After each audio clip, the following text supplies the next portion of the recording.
My name is Balan. I work at the Canadian Institute of Ukrainian Studies at the University of Alberta, where I oversee a program that researches the history of Ukrainians in Canada. In the course of researching the history of the community during the interwar years, we looked especially at the years of 1932-1933, the famine in Ukraine, because we wanted to know what the Canadian press, what ordinary Canadians were told about what was going on in the Soviet Union in general and in Ukraine with the famine. And in the process of doing that research, we stumbled upon an absolutely remarkable woman who I want to tell you about today, named Rhea Clyman.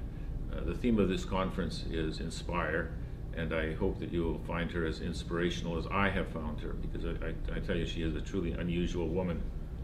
First of all, what do we know about Rhea?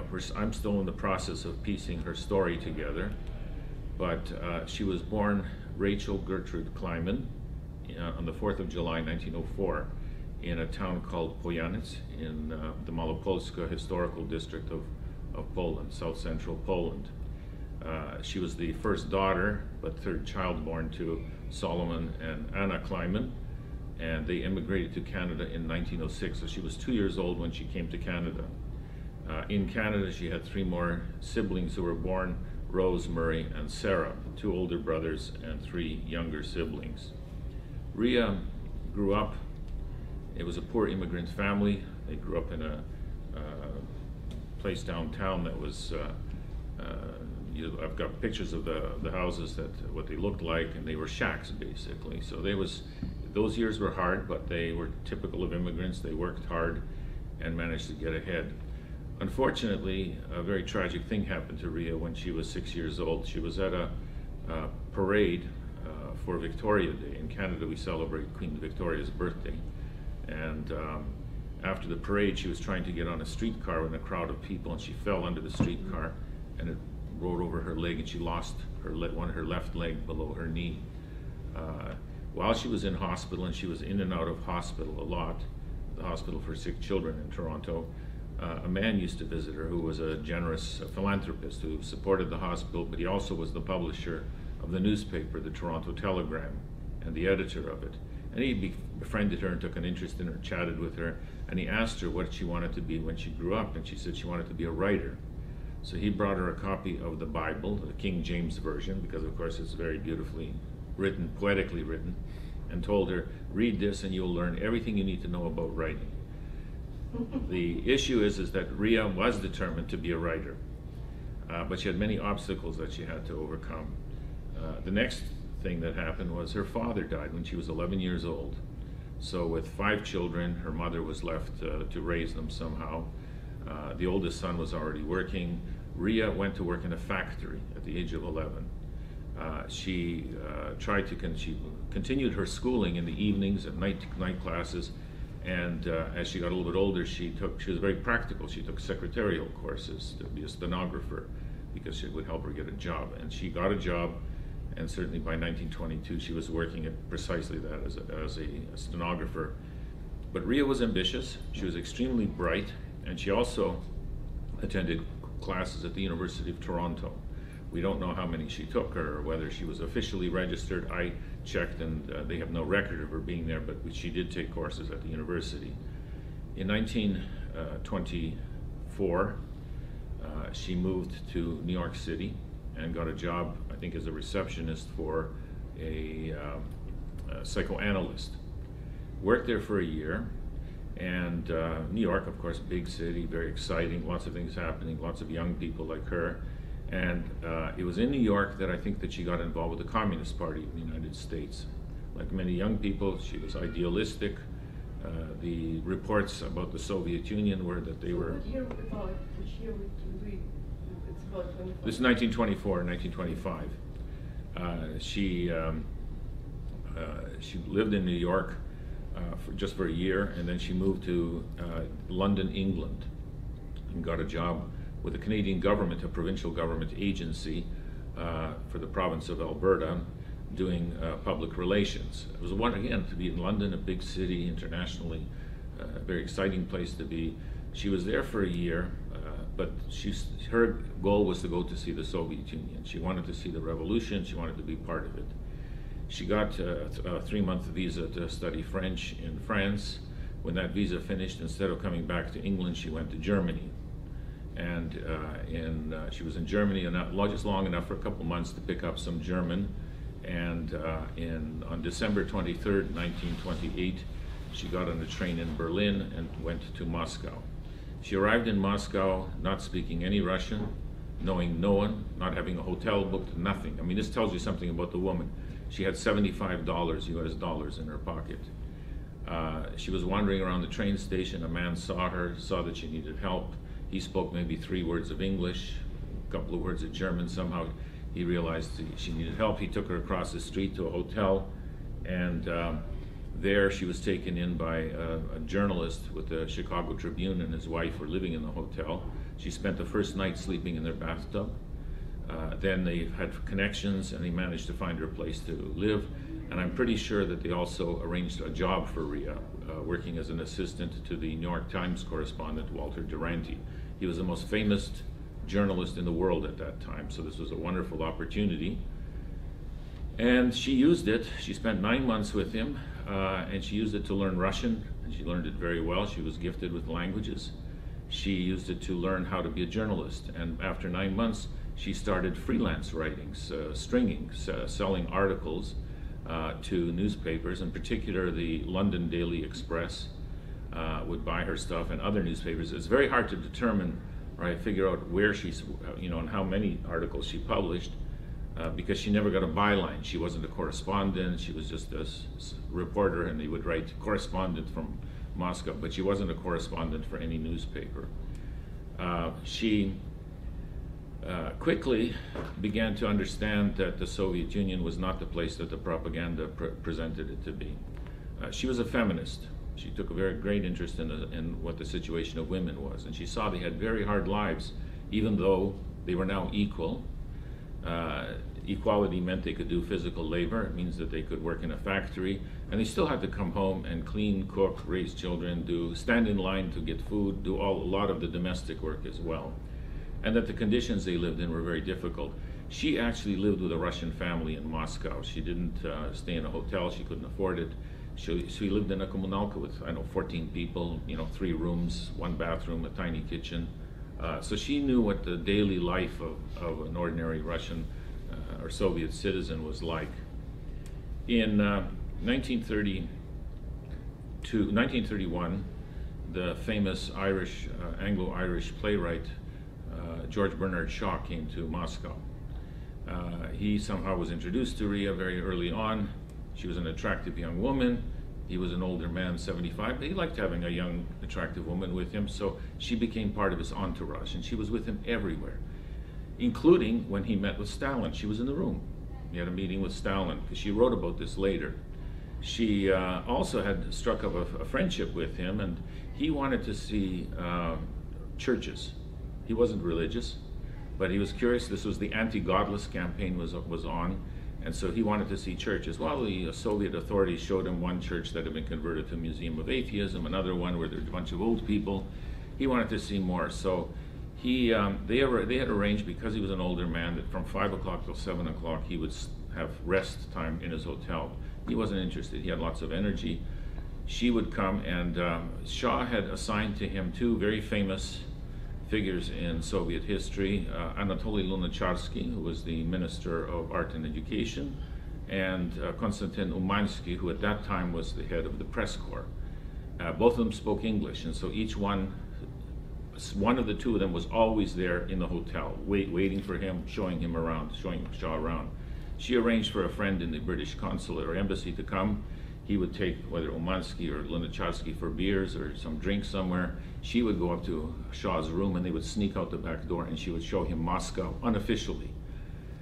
He obviously was very taken by her, was very impressed by her, and when he went back to England, he told his good friends, the very famous socialist, Fabian socialist, Lord and Lady Pasfeld, or better known as Sidney and Beatrice Webb, about her, because they were planning to go to the Soviet Union. They were very excited, like many Western intellectuals, people on the left. They thought this was wonderful.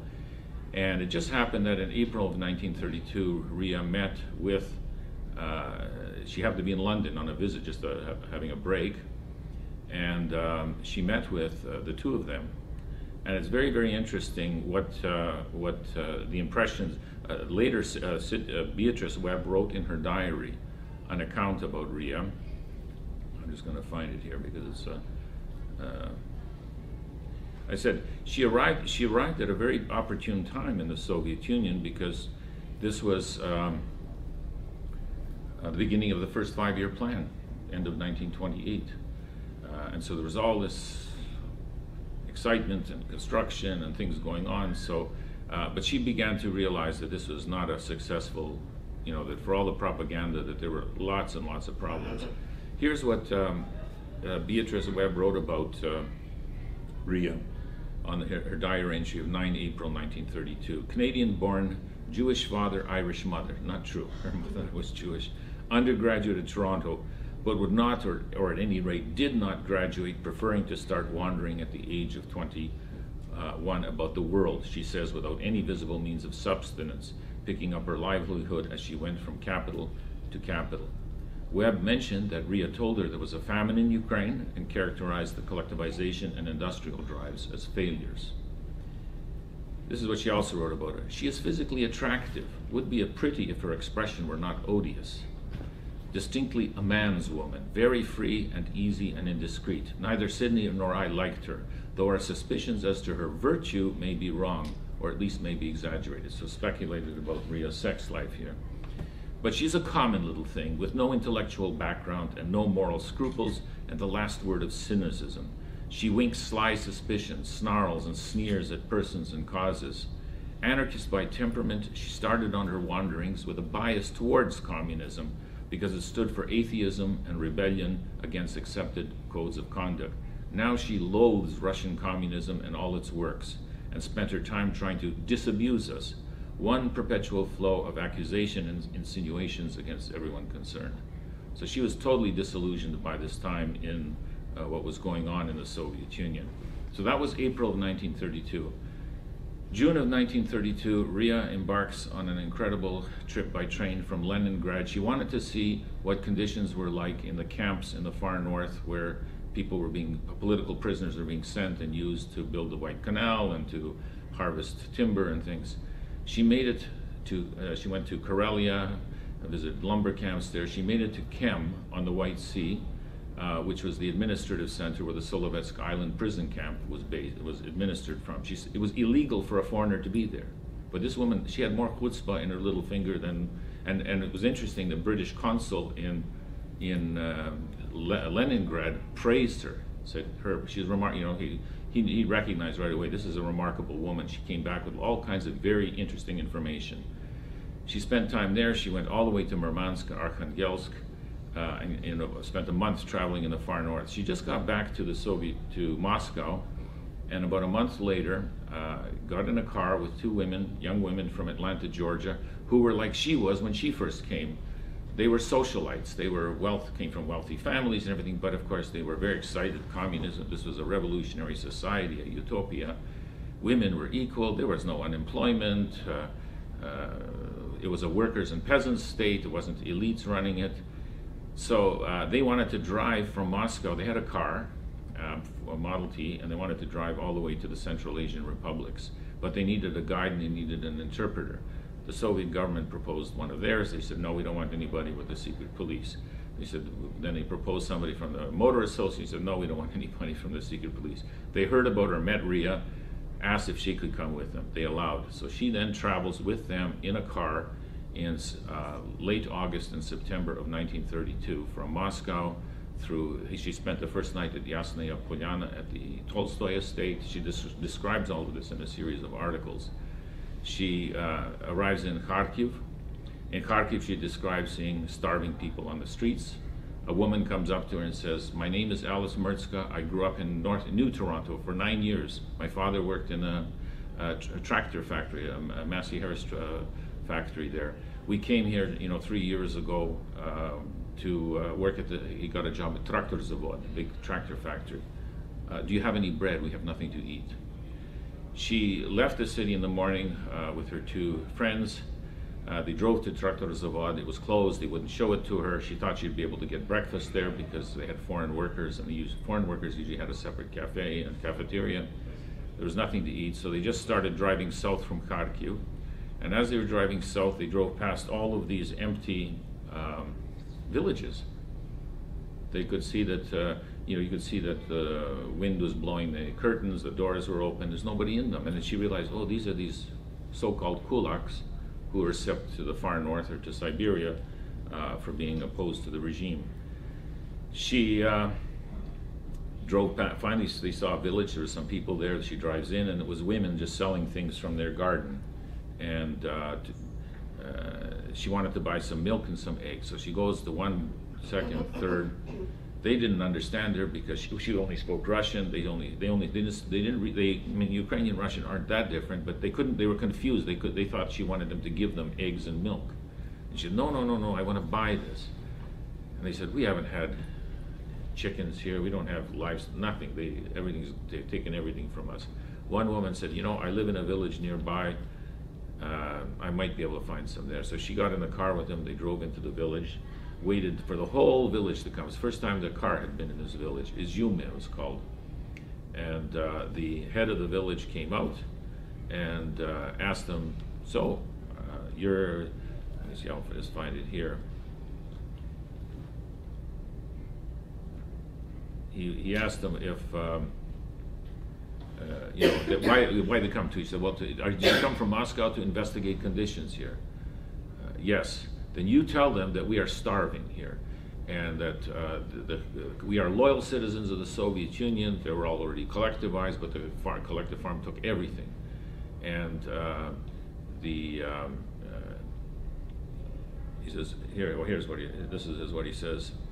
They wanted something of me, but I could not make out what it was. At last someone went to offer a little crippled lad of 14, and he came hobbling up.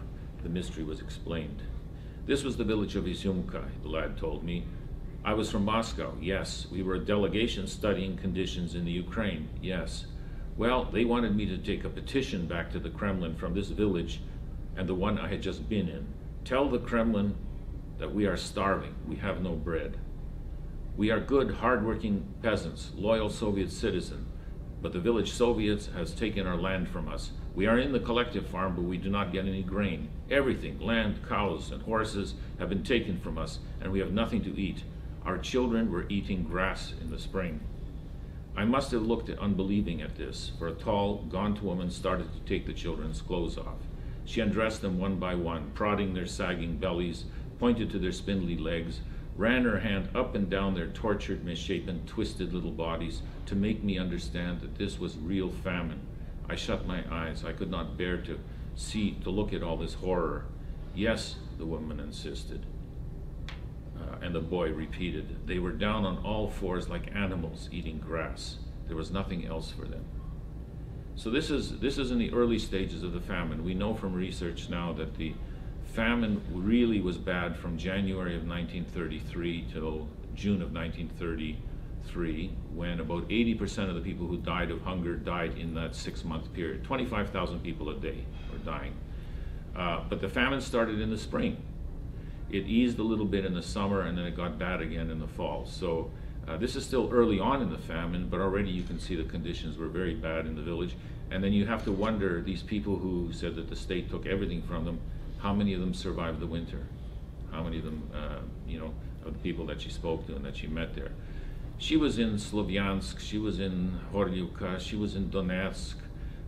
Again, what's interesting about her is that she took an interest always in women. So in Donetsk, she goes to a coal mine. She describes how dirty and hard and dangerous, because every week there are explosions, guys getting killed, injured. But she wanted to see a miner's wife. Now, miners were the elite of the working proletariat, right? They were well paid. They built these apartment buildings for them. So she went to see what a miner's family lived like. So she goes, and this woman is living on the 4th floor with 3 young children. No electricity, no plumbing. Water, you have to take buckets up 4 flights of stairs, no elevator.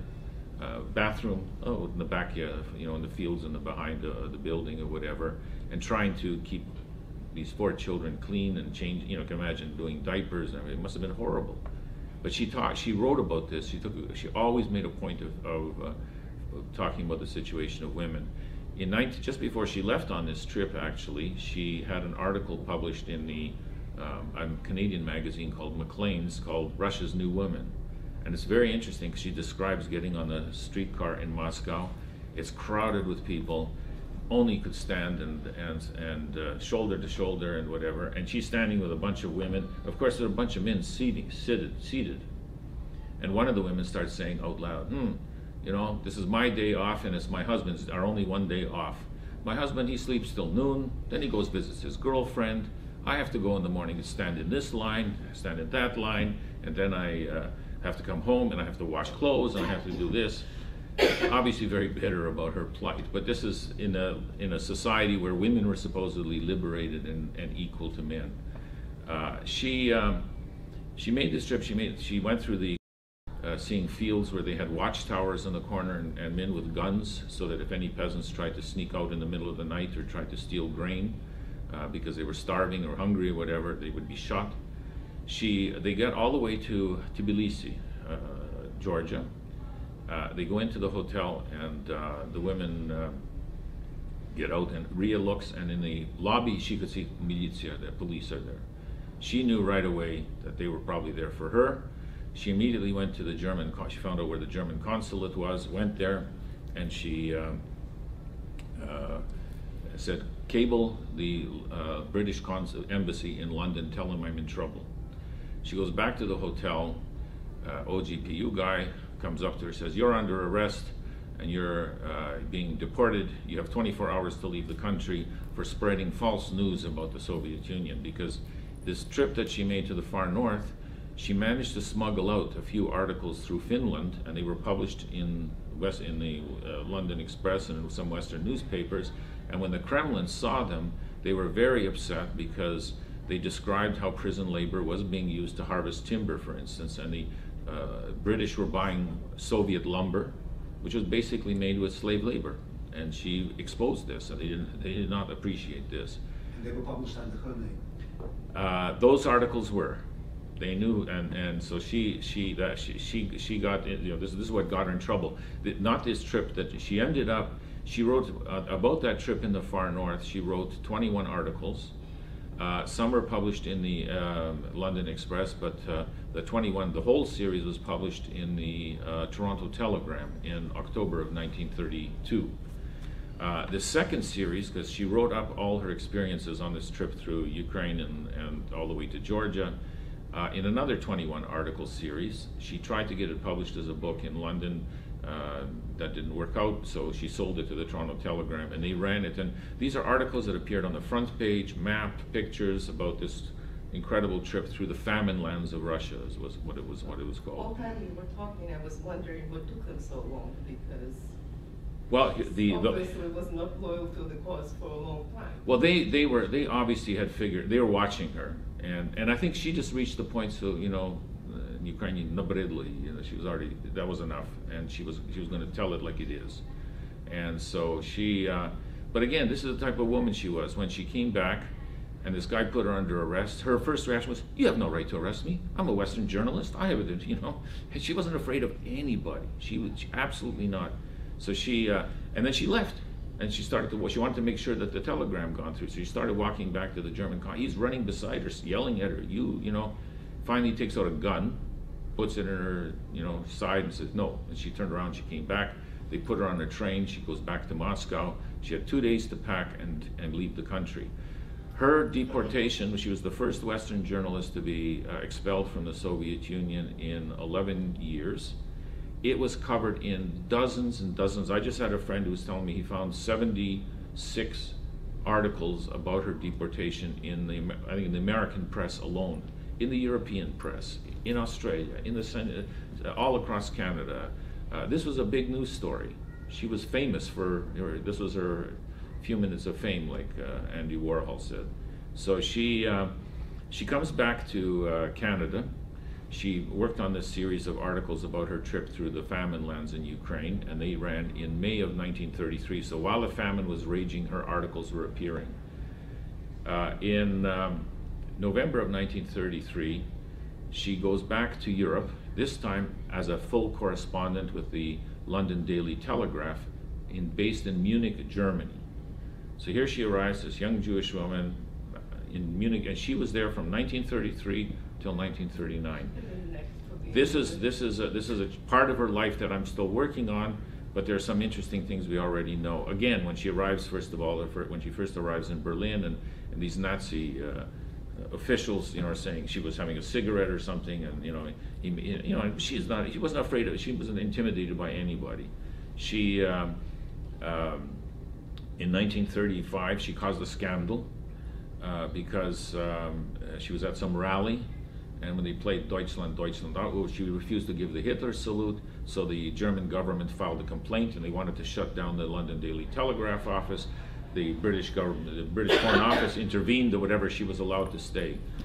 I just found an article literally a month ago written in 1941 by Rhea when she was back in Canada again, and she describes how she met Rudolf Hess. This is when Rudolf Hess flew to England, and when they arrived, when she describes how she had been at a rally in 1934 with Hess and with Hitler, and she must have been on stage with them, or like she must have been like this close to them. She said the two of them were looking at each other, just entranced, and Hitler, I guess, was speaking, and Hess was looking at him, and she said, I got to know Hess very well, and I got to know, she knew other Nazi officials. She was a journalist. She needed to know the intrigues and as much information as she could get from that. But again, it tells you something about the courage of this woman, that they knew she was Jewish. I mean, she had to, if she had to have stayed any longer, obviously she wouldn't have survived. Another, just a little footnote about her time in Germany in 1938, she went to, on a break, she flew on a KLM flight to Schiphol Airport. The plane crashed.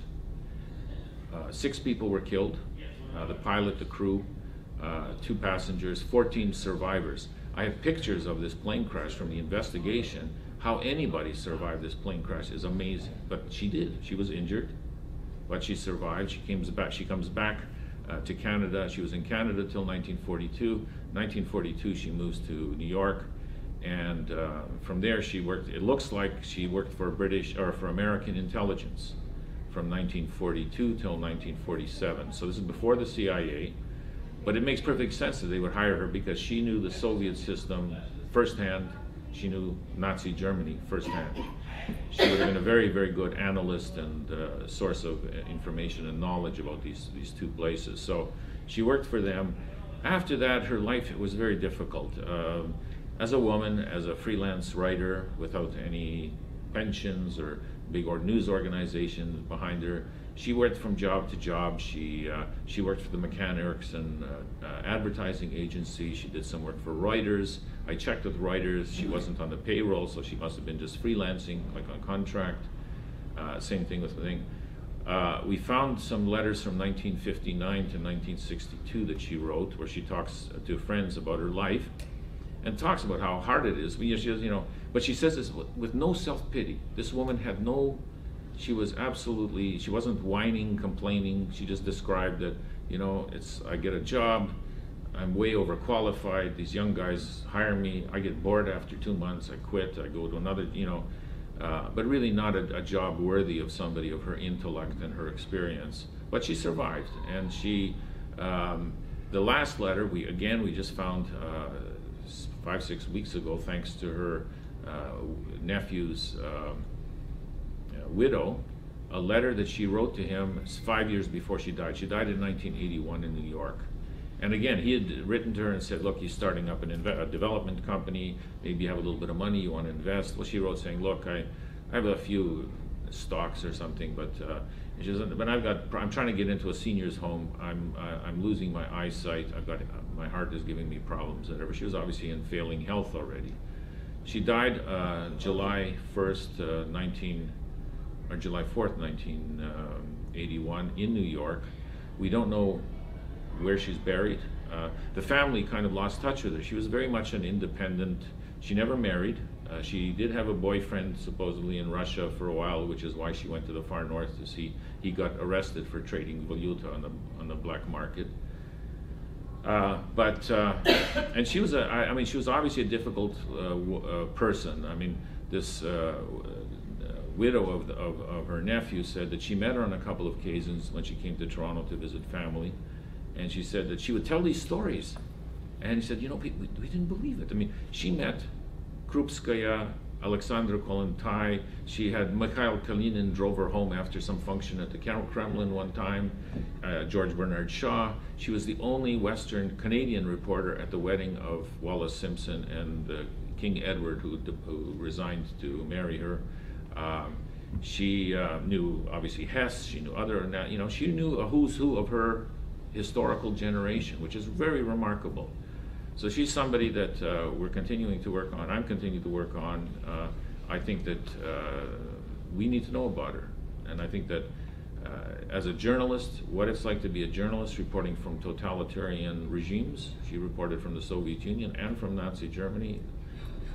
Her courage, her ability to navigate very complicated situations, I think is very, very interesting. I said her feminist point of view is very interesting. I'll just finish by saying that Dorothy Schiff also said about her that when she came to Toronto, she would stay with her sister Rose, and that after about 2 days, Rose would say, "Take her away. I can't live with her." She couldn't get along with. I think she was a difficult person because she was very driven, very. But I said when I read her and the more I learn about her, the more impressed I am by really, really what a remarkable person she was. If you have any questions, I'd be happy to. Yes. So it looks like there is a book of her articles in working. Well, she tried to get this book published with J.M. Dent, and that's in 1933. She wrote a book about her, the articles that she wrote about her trip through the famine areas. They didn't accept it, so she published in the newspaper. But she mentioned in an article in 1971, she was interviewed by the Toronto Telegram because the Soviets had kicked out their correspondent. And so they looked in the files and they saw that they had a reporter who used to report from there who had been kicked out earlier. And she mentioned in that she had written her memoirs, but that nobody seemed interested in publishing them.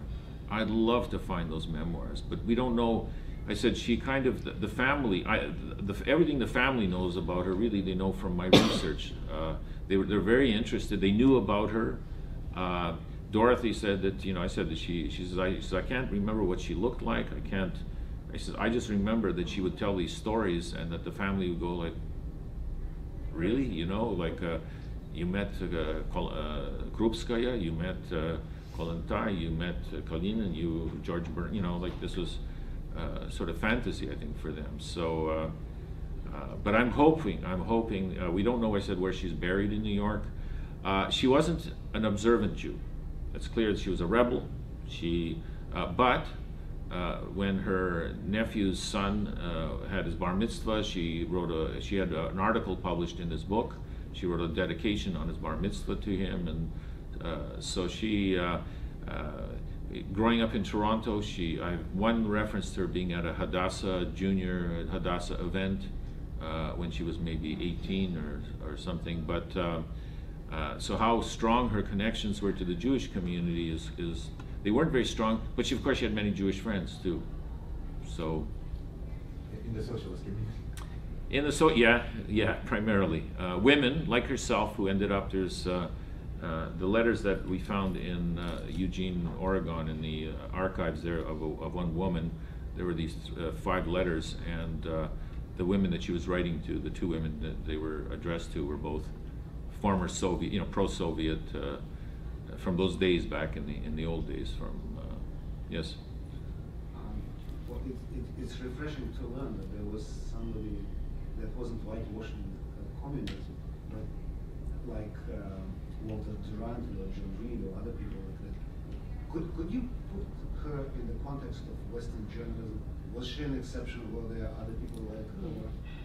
She was an exception. There were a couple. I mean, Harry Lang, who wrote for Forwards, made a trip through Ukraine during the famine and described in great detail, and he was shocked. People like Gareth Jones. Oh. Gareth Jones.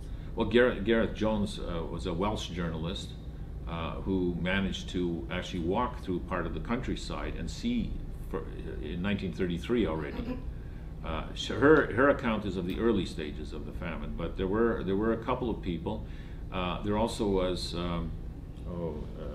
Will Durant, famous American philosopher, writer, and he was like many intellectuals. When he went with his wife Ariel on a trip, they came through Oral and went all the way to Moscow, and he came as a believer. And by the time he left 6 weeks or 2 months later, he was shocked, and he started to write about this. And what was interesting is that even though he used to publish in all the leading magazines like The Atlantic and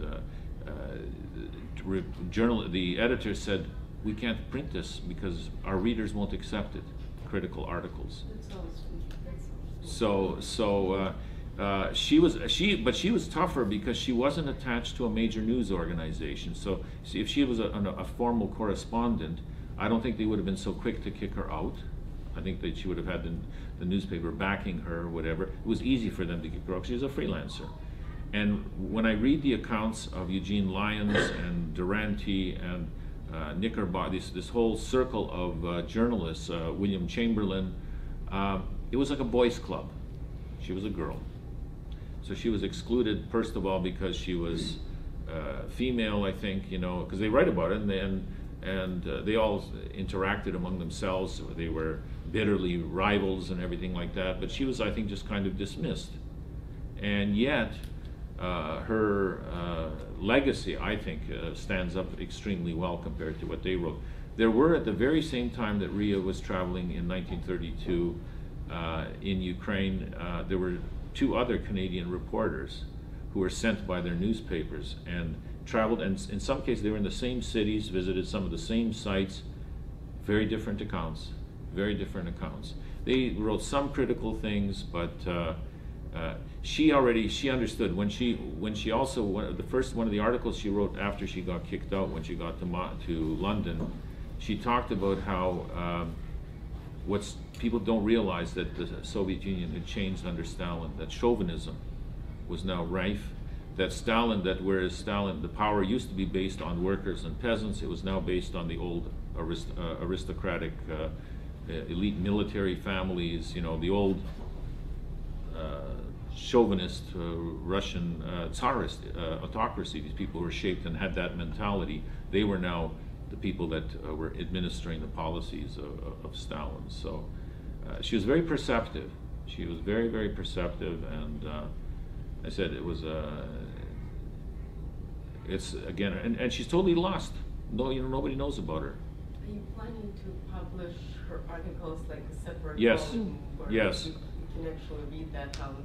Absolutely, no, we're going to, but they're going to be annotated, and I'm writing a biography as well to accompany it. There is a documentary film that's been made now that tells part of her story as well, but How can one see it?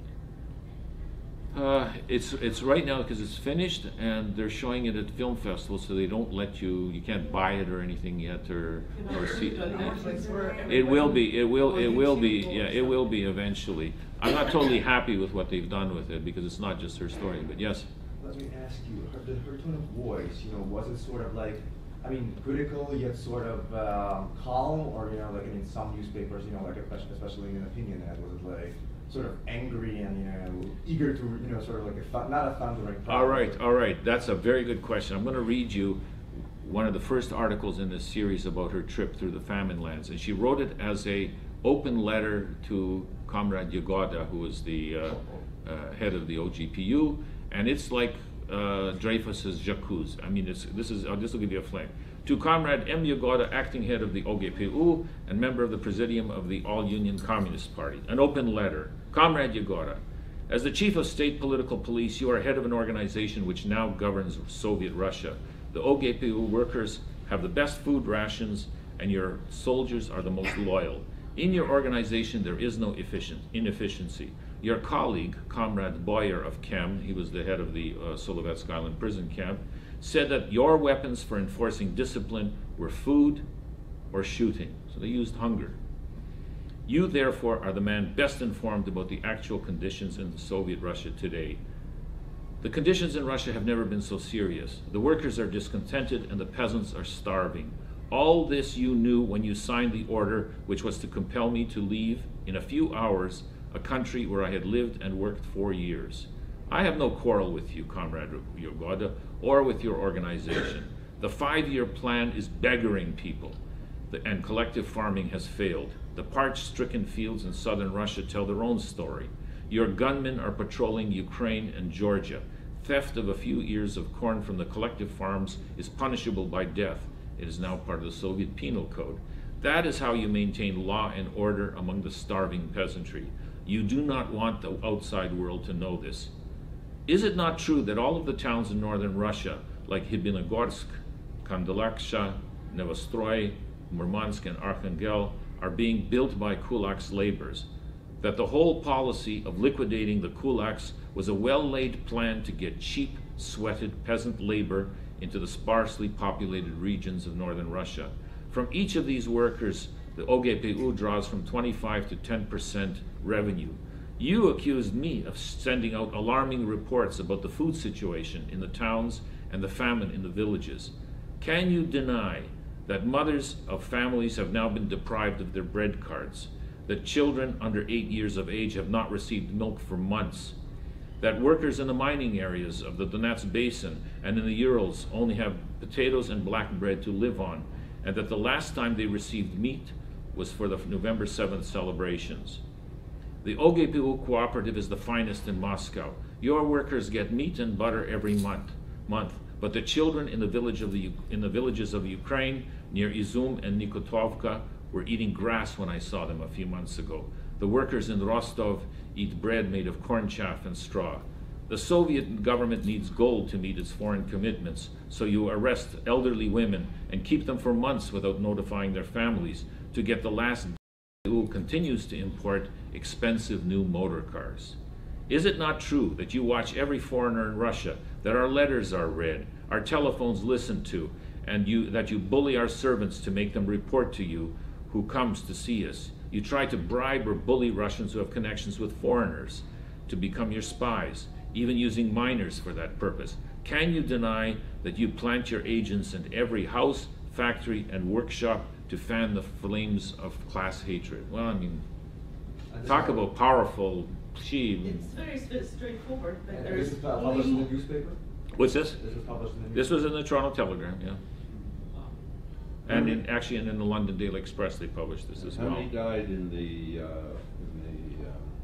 In the famine. famine? Well, consensus is now moving towards 3.9 million, 4 million, and that's just who died of starvation and in 1932, and they've now found that actually people were still dying of starvation into 1934.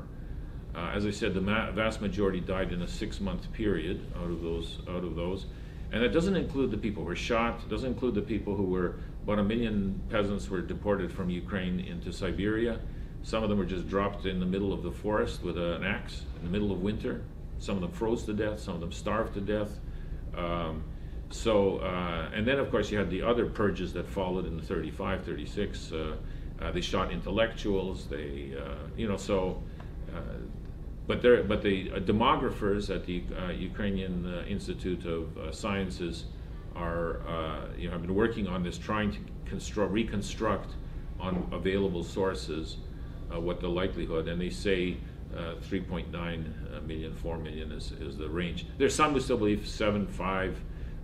When this was all happening, I mean, you had estimates ranging from, and these are non-Ukrainians, these are Western journalists. Some who said 2 million, they heard 5 million, somebody had 10 million, 14 million, 7 million, because Stalin suppressed the information, and so people didn't know, and they were just going on hearsay.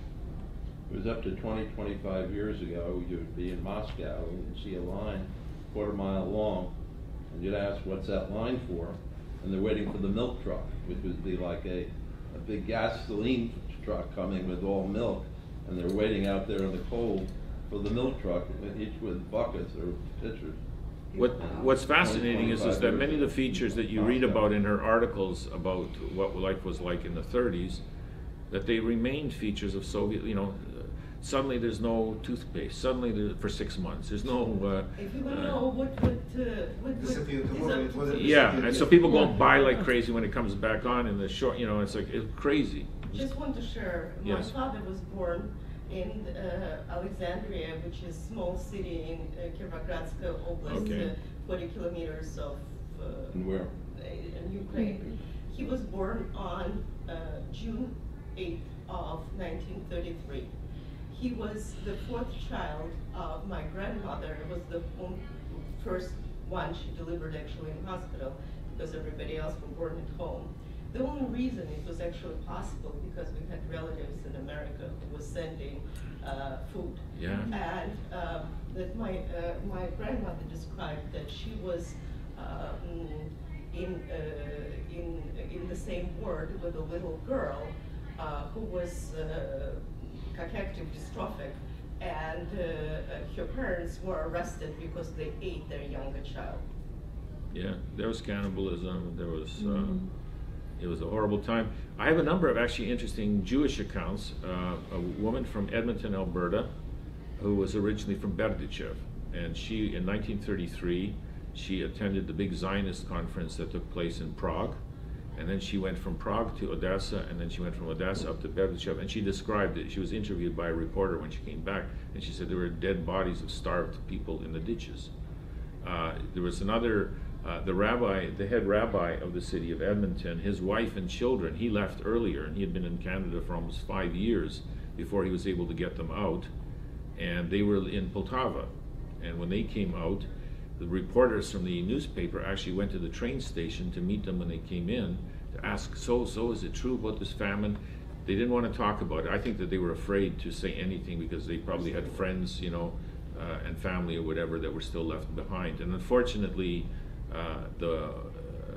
one of the daughters, who came out, the daughter of the head rabbi, passed away a few years ago because I'd hoped to find out if she had remembered anything or what. And her husband had Alzheimer's, and so I wasn't able to get a first-hand account. But so, yes.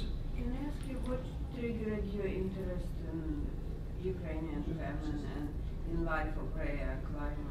Well, as I said, I'm in charge. I work at the Canadian Institute of Ukrainian Studies at the University of Alberta, and we research Ukrainians in Ukraine and Ukrainians, or Ukraine, and we research Ukrainians in Canada.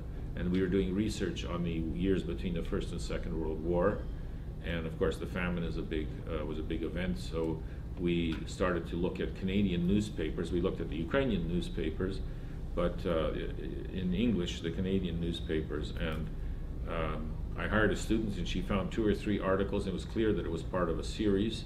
So then we went page by page through all of the newspapers for 1932 and 1933 of this one newspaper where her articles appeared. And we found other ones. Her articles were printed in several other newspapers, but in just 3 articles, 5 articles, but the 21 articles appeared in the 42 articles that she wrote, one about her trip to the far north and one about the trip through Ukraine and to Georgia, appeared in the Toronto Telegram. So it was actually serendipitous. It was that we found, that we stumbled on her, and as soon as I read a couple of articles, I thought, man, this is incredible. What an amazing story. We never knew. How did she move around, being basically crippled? There's no disabled access, I'm telling you, even when we left in '88. Does that not tell you something about how tough this woman was? She was. Imagine.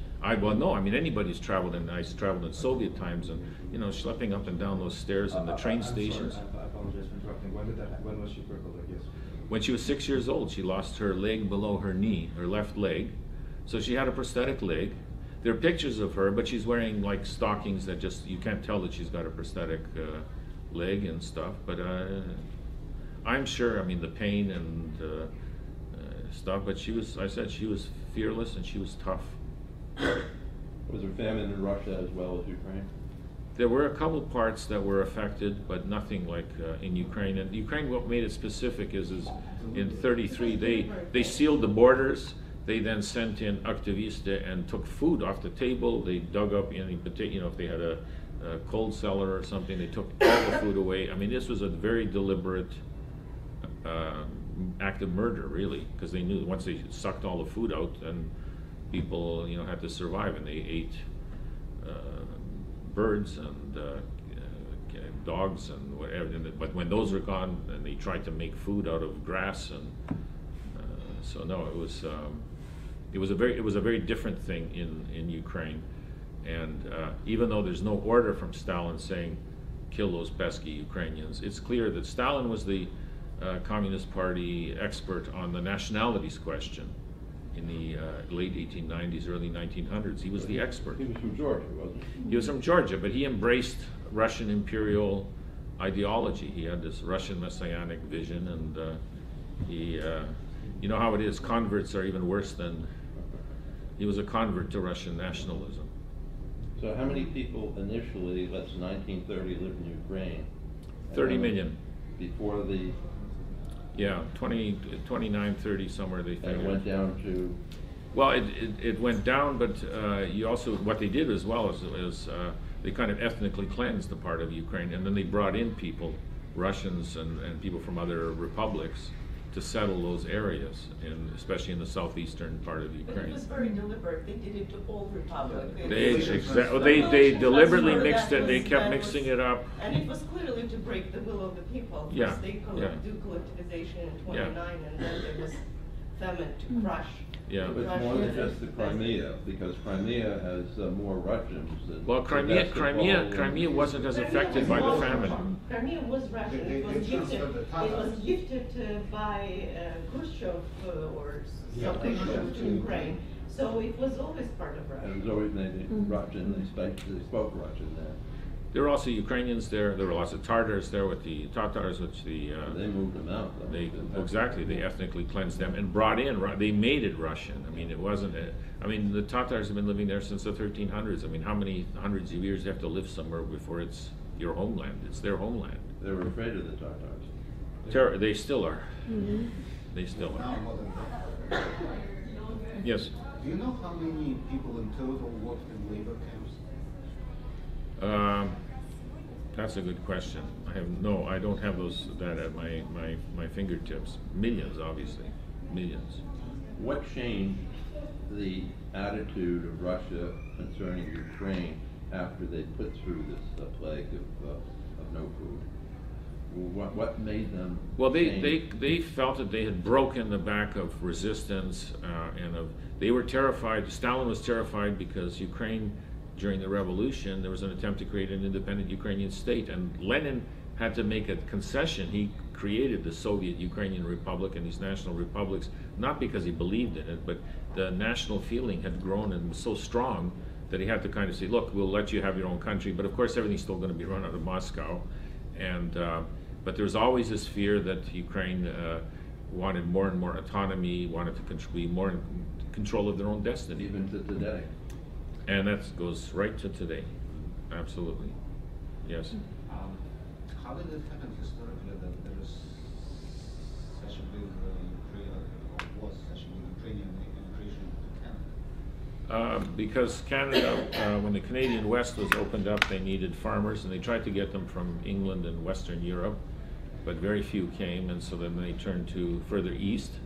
And Ukrainians were living in Austria-Hungary, in Galicia, and Bukovina, and so they offered free land, and there were land-hungry peasants in those parts of Austria-Hungary, so they came in large numbers. So 170,000, mostly peasants, came between 1892 and 1914 to Canada, and then in the interwar years, another 68,000 came, again, mostly from Western Ukraine, not entirely.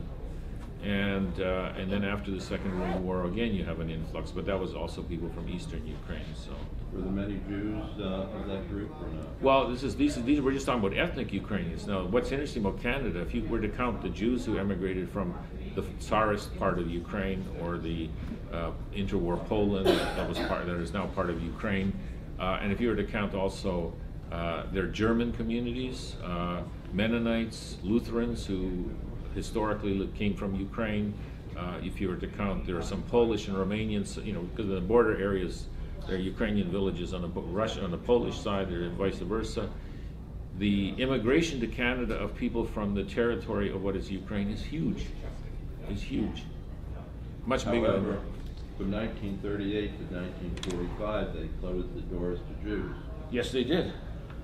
Yes, they did. Well, actually, also, just to finish maybe, because I think we need to vacate the room, one of the interesting things that you see in the newspapers is, so there was actually a lot of information about the famine. There he is. There was a lot of information about the famine. But starting 1933, suddenly all these reports started appearing about what the Nazis were doing to Jews. There was lots of information about what was happening in the 30s towards the Jews. Just the way there was lots of information about what was happening to Ukrainians in the famine. The West did nothing.